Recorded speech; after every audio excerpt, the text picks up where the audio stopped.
Welcome to Spotlight Sessions, where we shine a What's light your on story? incredible. What does accessibility mean to you? What's your mission?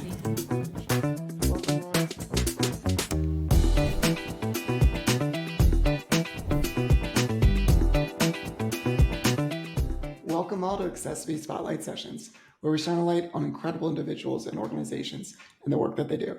I'm your host, Josh Basil. I'm a C4-5 quadriplegic, paralyzed below my shoulders, and a power wheelchair user. I'm the Community Relations Manager at accessiBe and a passionate disability rights advocate and trial attorney focused on breaking down barriers to access and inclusion for people with disabilities. Today on accessiBe Spotlight Sessions, we're joined by Roy Tuscany, the founder and executive director of High Fives Foundation. Welcome, Roy. Hey, Josh, how are you today, my friend? This is a great day, and it's a great day to be with you to let everybody learn about all the things that you do and have been doing and will continue to do. So let's dive right into it. Tell us a little bit about yourself. As you mentioned, I am the founder of High Fives Foundation.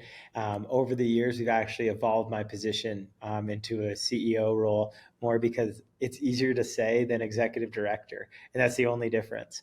And I think the cool thing we've been able to do at High Fives is, take an individual story, that being mine, of a personal injury in a ski accident, and the amazing community that supported me, and then taking that same concept and multiplying it or amplifying it out to now over 700 individuals and veterans that we term as athletes, which we feel is the term that every individual should get going through a life-changing injury instead of a recipient, awardee, or a grantee. And we've been able to, break down these barriers to a lot that include, recovery, equipment costs, barriers to entry. And, I think what High Fives has been able to do through this journey is, really put a hand up for individuals that have sustained these life-changing injuries instead of just handing a hand out. And, it gave us the opportunity to, step in a place that I think a lot of people weren't doing at the time when I got hurt. There was a lot of great organizations that were doing a lot of great programming, but I don't think there was a lot that were stepping in to give independence and really help people go from adapt and overcome and really do adapt and destroy, what it means to really live like a full life after having a life-changing injury. And I think, High Fives, myself, and a lot of other great organizations out there have started to advocate and also not only, support fiscally, but also, by building community and many other ways that go beyond just what was being done. And, if you really think about it, and it's only been around for 15 years. And I think what we've been able to accomplish in the 15-year time frame, I think is a huge milestone that built off of what others were doing in the advocacy and everything, that we just noticed where there was a gap. And I think High Fives, Challenge Athletes Foundation, Kelly Brush Foundation, and a bunch of others that we can chat and celebrate are doing what that gap was after all the initial foundation was built, to start to build, more rights and more recognizable, foundational things for individuals with disabilities. And by the numbers, like what you've accomplished and how you've leveled up, you've taken it to another level. Can you talk a little bit about kind of like by the numbers, what you raised, the number of families you have? Yeah. So, I mean, we have been tracking, pretty exponentially on growth since inception in 2009. We did go flat for a period of time as we started to figure out how to recalibrate a lot of the stuff that we do. And, High Fives was lucky enough to survive COVID, and we actually came out COVID stronger. We kind of configured how we fundraise and how we do a lot of things and became more efficient, but also grew immensely in the time frame as well. And I think, you look back, 2009, we helped one individual. We raised $22,000. This year, we'll end the year supporting over 720 individuals, and we'll be raising over $5 million. We have other programs that the foundation also does on top of just giving fiscal grants. We have a full-time healing center that we fully fund. So anybody that comes to this healing center, there is no cost. We're in the midst of a huge expansion that will add aqua therapy and also a anti-gravity treadmill. So individuals, instead of having to look at, these costs that would be insurance or having to go to these places, giving people the independence and giving them the space to have the ability to recover independently on their own from these life-changing injuries. And I think, like, on top of that, one of the biggest things we've always got is, hey, what about the advocacy of safety? And so, we're releasing, what will be our 10th film in a basic series, Be Aware, Safe, in Critical Situations, which focuses all on snow sports safety in the idea to present to kids in a way that it's not their parents, but it's the message of their parents just being kind of regurgitated and spit back out in a way that says, hey, safety's cool. And I think, the combination of all that and on top of our adaptive camps, our military programs, and a couple other things that we've started to expand on, High Fives is really, putting a beacon of hope out there for folks that have these life-changing injuries. And, the only thing that I think, that stinks with growth is, like, the first 200 individuals that we supported, like, I could honestly tell you a massive amount about every single one of them. And, now the human brain, they say, can know about 150 people. I think my brain can maybe do 300, but it's still, we're at 700 plus. And so the only downfall with growth is, like, you start to lose a little bit of that intimacy that, when you get to meet people through this journey. And, but at the same time, if you don't grow, well, then how do more people get to benefit from it? And so there's Well, always that you've catch said it 22. before, this is a life-changing injury, but what you're doing at scale is changing lives, multiple lives, not just one, but 700, and it's going to keep growing. I know it is, just hearing everything that you've done and continue to do. But I'd love to know what your thoughts are on why is it that sport empowers both the mind and body and kind of drives community? Through the longest time, I never really understood it until I was at a fundraiser with my wife in Houston. And she was speaking to a group down there. In San Antonio, not Houston, sorry. And she was speaking to a group down there that serves all disabilities. So cognitive, mental, physical, the whole gamut, but for adolescents.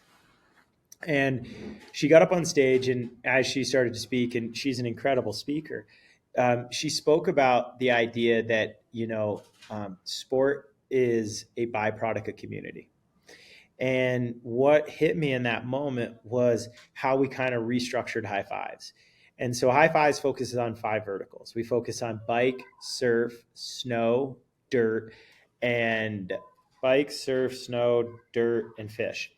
And those 5 verticals, what happens naturally, if you think about it, if you have an injury or not, mountain bikers, that's a very core group that people go mountain biking with. You don't rarely go mountain biking alone. Fishing, core group of people that you rarely go fishing alone. And it goes down the gamut: skiing, surfing, dirt sports. So if we focus on those 5 sports, which already have these massive communities that already have massive buy-in from folks, and now we can tap in the idea of seeing if we want to empower an individual to get reconnected back to those communities through sport. 2 things happen. First is we get someone wind in the face. And I think that's so important. But the second part that's the most important, is that person who's maybe already a part of the mountain bike community says, hey, I want to come out and volunteer and help get an individual mountain biking. When they show up, the mindset that they have is, I'm showing up today to help an individual get back into mountain biking. After the day, they leave with the mindset of, that person just helped me rethink why I get to go mountain biking. And there's a huge word there. The word is get. And the purpose of that word is the fact that so many people do not understand how lucky we are in life. And unfortunately, it takes life-changing injuries sometimes for us to realize that. But also the work we're doing, where someone actually doesn't have to experience the life experience that we have, They get to do a word shift, and they no longer say, today I got to go mountain biking. They now get to say, I get to go mountain biking today. And it changes the way that we look at everything. And it not only empowers the individual with the adaptation, the disability, the life-changing injury, it also empowers the individual that for the longest time maybe lost purpose in why they're mountain biking, or why they're even, still searching for purpose, and maybe they have it now.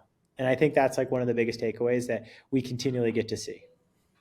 I love that. It's just makes me think about the power of gratitude and being fortunate to what you have and not focusing on what you don't have. It's just there's life is beautiful. You just got to get out there. And I know you talked about a little bit about intimacy of being able to connect with the families that you've helped, but is there one really big memorable story that really has never left you and has had the biggest lasting impact on you? Yeah. So many people have asked all the time, like, and it's something I speak about, like, you have to find the positive out of the negative. Obviously a life-changing injury, the moment it happens, it's negative. Your life's just changed. You just lost the ability to do something. And regardless of how you paint the picture, it's negative.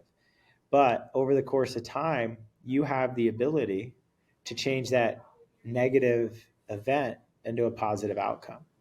And so many people, if we take my story, for example, when I got hurt in 2006, people say, oh, it's so easy, the positive out of the negative, and yours is the creation of high fives. And while, yeah, but to be honest, there's many things. My son Gunnar ranks above that because I met my partner because we both have a disability.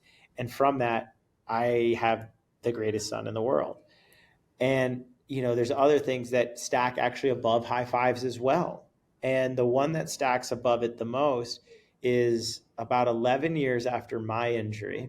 I was sitting in the renowned ICU with a family from Idaho, and the family had just had their son, who was a traveling nurse, sustain a high level C4, C5 break. And as we're sitting in that room, and his family is large, and all of them have these wild names, and they have a wild story, and they are just fueled with the just absolute wild love for this world. And his grandmother, his aunts, his brothers, fiancés, his sisters, or his little sister, his dad, his mom. I think there was like 20 people in this room. And we're all sitting there and we're chatting and just talking about expectations and timelines and ways that I could help, things that I've seen, things that I could, maybe throw a flag up so that the red flag doesn't hit. And right then and there, it hit me. 11 years ago, or 11 years prior to that, moment, I had sustained my life-changing injury. And for the 54 days, 46 to 54 days, I can't quite remember the exact total, but we'll just call it 50 days. My mom dedicated her life to me, and she was by my bedside. And was it a unicorn farm every day? Heck no. I wanted to strangle my mom most of the days. But the thing she did for me was phenomenal. Fast forward to 2014, my mom got diagnosed with a super rare, uncurable, terminal type of cancer. And what was told to be a 10-month period of time that we'd have together, unfortunately, was shortened to less than 10 weeks. And now, 2017, sitting in this room with this huge family, seeing how much love they have for their son, it hit me right then and there. What was the positive out of the negative of my injury? 11 years later, this is something that I want so many people to hear, because God, the struggles I had for 11 years finding this. And in that time period, I found sobriety, and went through a massive alcoholic, journey that still allowed me to build high fives, but never to the capabilities it could get to. But in that moment in 2017, I finally realized what was the positive out of the negative. I lost my mom at a young age to cancer, who didn't get to experience meeting her grandson and many other great things that come with this life. But the thing it did give me was 50 days with my mom. So let's think about this. After the age of 18, most of us move out. How would you ever get 50 days with your mother or your father, or maybe your brother or your sister? And so 11 years later, that was that moment that truly changed the start of my transformation from sobriety, and then from sobriety into a transformational growth for myself, and starting to understand, patience is a virtue. And I think like that moment right there, while it was probably monumental, and I know it is, they've told me, the Peterson family, but they have no idea, truthfully, the monumental shift it had for me as well. Roy, thank you for sharing that. That's really powerful. I always love to ask this question. What's the first thing that comes to mind when you hear the word accessibility? Universal design is what I am hoping that accessibility will actually, I'm hoping the term actually accessibility will just go away, to be honest. And I'm hoping that the term universally design will start to take the aforementioned, replacement. And when something is done in a way that is universally designed, as in, and the way I say this is where you don't notice. And I mostly mean it from the able body side of things, because my favorite thing is like when my buddies are like, yo, let's go for a hike. I'm like, what's the trail look like? How far is it? Where's it going? They're like, oh no, it's super easy. I'm like, if you're not going to answer my long list of things, it is not easy. And I don't need you to tell me what's easy. But at the same idea, that same list, and I'm not saying, there's some things that unfortunately you cannot universally design, like a lot of ancient ruins and like things like that. I'm sorry, there's just, until we figure out hovering or floating or something like that, we're going to have to just eliminate some things. But anything new and anything that's been done in the last certain number of years should be adapted. And I think like where I don't have to do the list, or my wife doesn't have to do the list, or you, Josh, don't have to do the list that we all have to know like what's accessible to us. When you can just show up and know that the list doesn't exist, that's universally designed. And we have this, sorry to cut you off, I want to keep this going real quick, because we have these door handles here, and they look just like normal door handles. And everything about them says they're a normal door handle, but they operate in an XYZ plane. So anybody, as long as you have literally the strength of a pinky, you can push the door handle in and then loop it, anything. But the coolest part is they look just like a door handle. And that's my favorite thing about them. When I have this huge 10,000 square foot facility that has so many amazing things in it, the most excited thing I'm always excited to show people is this door handle that we have on all the doors that lead to any of the healing parts of the facility. This sounds like a life-changing door handle. I love it. Anyway, that's awesome, dude. And then for everybody, the general public, what's one thing everybody could do to make the world a little bit more inclusive? How do I say this correctly? The next time you travel at an airport and you see not the, oh, why do these people get to board first? But you get the idea that when an individual with a disability gets the time to board first, then you realize that that same individual that boards first, hopefully, and I use the term hopefully, gets to go off the plane last. And I say hopefully because of the fact 90% of the time, or no, it's gotten better as of late, but in COVID, it was really bad. The helping hand that is at the airport is rarely scheduled correctly. Also, the way that everything is set up, it's not set up in any way to be easy, I think is the best term. So I challenge everybody that when you travel, wherever you travel, don't ever find the nuisance of an individual with a disability that might be using adaptive equipment as they're screwing up my timeline. No, they're not. You know what? Do you know how much courageous it took? And if you want to just know courage, look at the amount of adaptive equipment that a person needs to get through life in that day.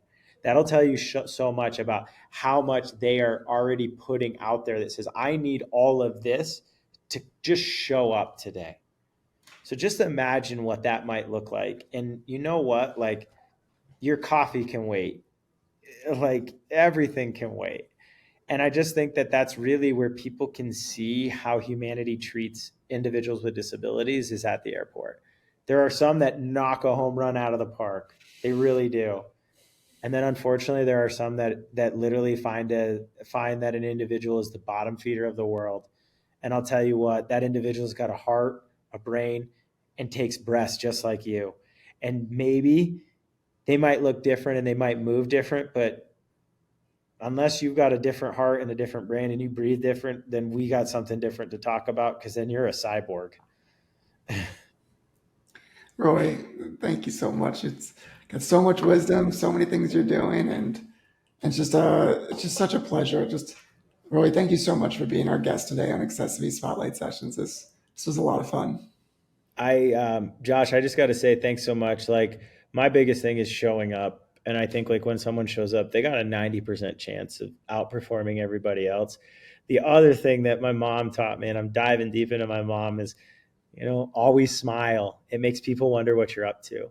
And I got to say, dude, your smile, I know what you're up to. You're up to, sharing the goodness of this world with other people. And I just want to say, keep smiling, bro.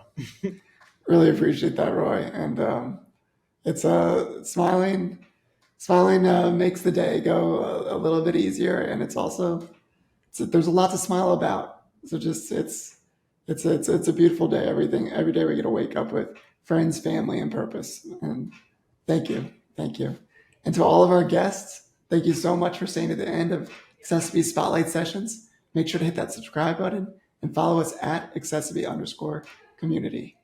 And as always, thank you so much for being on this journey with us, and we'll see you next time. Bye, everyone. Bye, Roy.